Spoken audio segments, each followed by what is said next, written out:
영화 결혼 이야기의 두 주연 배우인 스칼렛 요한슨과 아담 드라이버, 각각 블랙 위도우와 카일로 렌으로 널리 알려졌는데요. 이분들의 필모를 보면 상당히 놀랍습니다. 정말 많은 영화에서 다양한 연기들을 선보였거든요. 스칼렛 요한슨은 12살 때부터 롭 라이너 감독의 소문난 망작 노스에 출연하기 시작해 판타스틱 소녀 백서, 사랑도 통용이 되나요로 이름을 알렸고, 최근 블랙 위도우 연기로 세상에 널리 알려지게 된 이후에도 언더 더 스킨에서 사람 피부를 입는 외계인 연기를, 공각기동대에서는 일본인 아닌 일본 인조인간 모토코 쿠사나기 소령으로 등장을 했고, 최근엔 남자 트랜스젠더 연기를 하려다 미국 내 무수한 논란이 일자 나는 배우로서 어떤 사람이든 어떤 나무나 동물이든 다 할 수 있어야 한다는 인터뷰를 남기며 하차하는 등 다양한 연기욕심과 실력을 선보이는 배우입니다. I blew all my covers. I gotta go figure out a new one. 미국 해병대 군인이었던 아담 드라이버는 사고로 아프가니스탄 파병을 가지 못하게 되자 전역 후 연기에 뛰어들어 인사이드 루인, 프란시스 하딩의 다양한 저예산 영화에 출연을 하다가 갑자기 스타워즈 에피소드 7 깨어난 포스에서 카일로 렌을 연기해 전 세계적으로 알려졌습니다. 그 이후에도 패터슨, 블랙 클랜스맨 등을 출연하면서 상당히 폭넓은 연기력을 보여주었어요. 특히 전 패터슨에서 그가 보인 연기는 오랫동안 잊지 못할 것 같습니다. 여담이지만 최근 스타워즈 시리즈에 반감을 가진 몇몇 팬들은 그를 이광수 닮은 꼴, 아빠 한솔로를 죽인 페루나, 배바지를 즐겨 입는 짝퉁 시스로드 등으로 놀리기도 합니다. I don't like you, Marvin. 서로 각기 다른 길을 걸어온 두 배우가 함께 출연한 결혼 이야기, 재미있다는 소문을 듣고 보았는데 정말 엄청났습니다. 스칼렛 요한슨과 아담 드라이버 둘 모두 자신들의 연기 커리어에서 가장 뛰어난 인생 연기를 보인 것 같아요.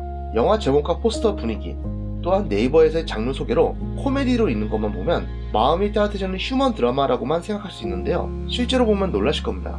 네이버 설명대로 유머러스한 장면들이 상당히 많은데도 너무 처참한 순간들이 묘사되어 충격과 슬픔을 안겨줄 겁니다. 이 영화가 주는 감동을 표현할 정확한 단어는 표준어는 아니지만 우프다인 것 같습니다. 정말 웃기고 슬퍼요. 이렇게 소위 우픈 감정이 극대화된 영화는 거의 처음 본 기분이에요.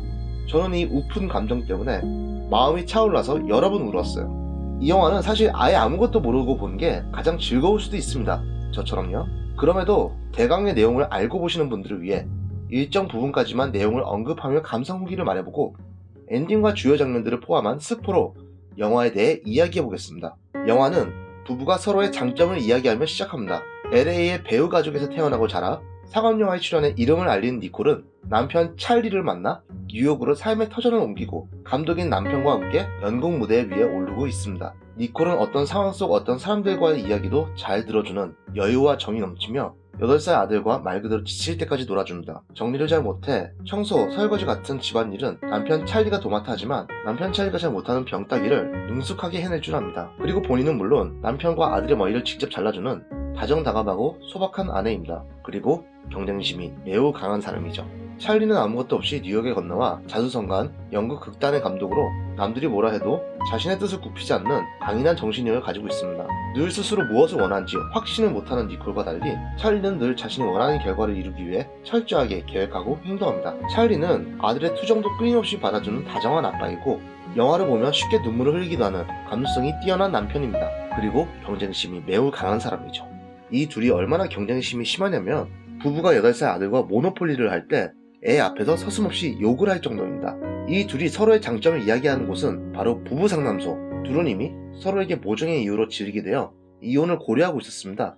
상담사가 상대에게 처음 어떻게 반하여 결혼하게 되었는가를 주제로 이야기해보라 한 것이었죠. 찰리는 니콜의 장점을 글로 정리해 자랑스럽게 말해보고 화해해보려 했지만 니콜은 찰리의 장점을 글로 정리하여 소리내 읽을 수가 없어 자의를 박차고 나오죠. 둘은 이미 더 이상 같이 살 수 없음을 깨닫고 이혼에 관해 많은 이야기를 나눈 상태였습니다. 찰리는 변호사를 통해 재판까지 가지 말고 이혼하더라도 8살 아들과 지속적으로 만나기 위해 뉴욕 가까운 곳에 살 것을 제안하지만 니콜은 완전히 다른 삶을 꿈꾸고 있었죠. 때마침 LA에 있는 방송사에서 니콜에게 드라마 주인공 역할 제의를 합니다. 니콜은 그 제안을 수락하고 아들과 함께 LA에 있는 엄마의 집에 갑니다. 스태프들의 칭찬에 힘입어 니콜은 연기뿐 아닌 작가나 감독 자리까지 생각하게 됩니다. 이때 니콜은 스태프의 추천으로 어느 이혼 전문 변호사를 만나게 됩니다. 그는 바로 주라이 공원을 살아서 탈출한 로라던이 연기한 노라입니다. 여담이지만 이 캐릭터의 모델이 된 변호사가 실제로 스칼렛 요한슨과 로라 던의 이혼 소송을 맡았다고 하네요. 노라가 니콜에게 다정하고 멋진 언니처럼 다가가 요즘 좀 어때요? 라고 말하자 니콜은 눈물부터 흘립니다. 노라는 니콜을 보듬어주며 어떻게 이혼을 결심하게 되었는지부터 말해보라 합니다. 니콜은 처음 찰리를 만나 찰리와 함께 연극을 하며 자신이 잃어버린 자아를 되찾은 듯한 기분을 느끼고 행복했었지만 찰리의 연극은 어디까지나 찰리의 것, 자신의 기반은 다르다는 걸 느꼈습니다. 집의 가구들도 찰리의 취향대로이니 자기만의 것이 생활 속에 없다는 것입니다. 급기야는 자기 자신이 무엇을 원하고 좋아하는지도 모르겠다는 것이죠.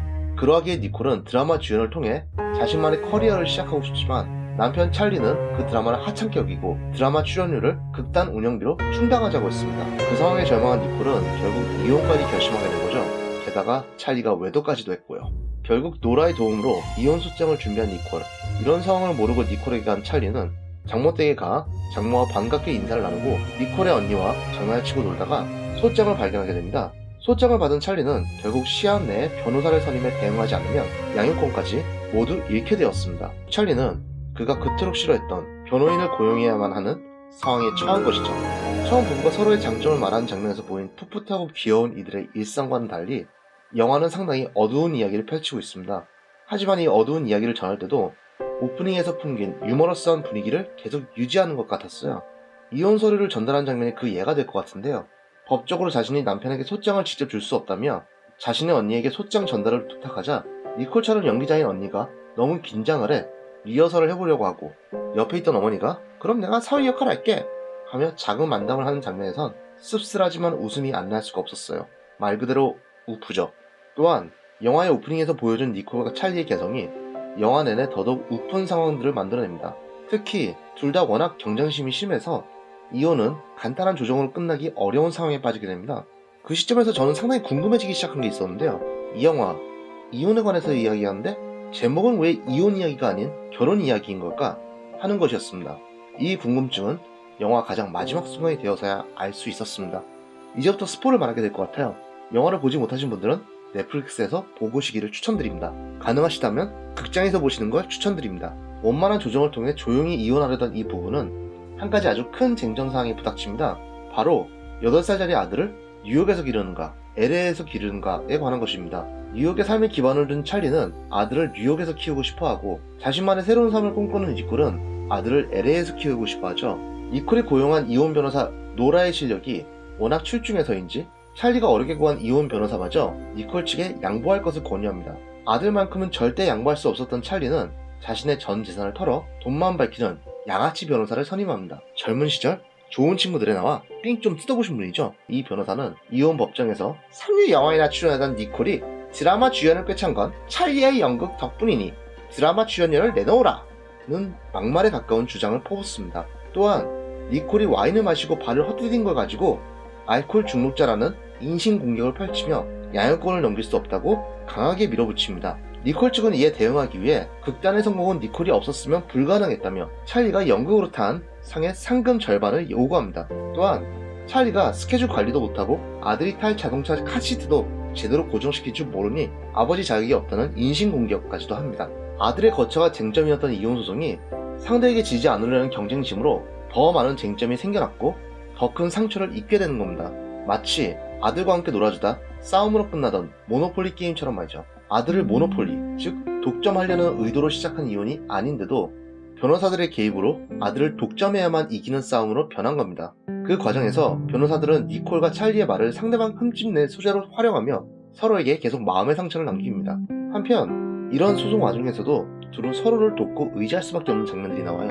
이혼 조정 중 찰리가 배달 음식으로 뭘 시킬 줄 몰라 하자 니콜은 찰리가 좋아할 음식을 알아서 시켜줍니다. 니콜의 집 대문이 고장나자 다른 누구에게 도움을 부탁할 사람이 없어 찰리에게 대문을 고쳐줄 것을 부탁하죠. 또 대문을 고치는 찰리를 본 니콜은 머리가 너무 지저분하다며 찰리의 머리를 잘라줍니다. 마치 둘이 행복하게 결혼 생활을 하던 때와 비슷한 거죠. 고친 대문을 닫는 찰리와 니콜, 서로 알 수 없는 표정으로 바라보다 둘이 같이 힘을 내 무거운 대문을 닫습니다. 한 마음 한 뜻이 되어 서로를 아끼던 마음이 결국 이혼으로 이어진 그들의 결혼 생활처럼 말이죠.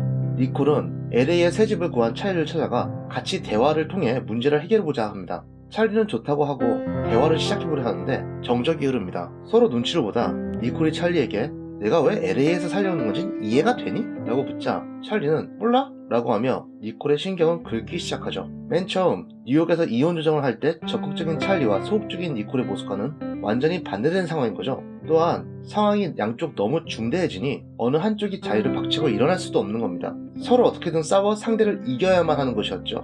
이후 영화는 약 7분간 둘의 말싸움을 보여줍니다.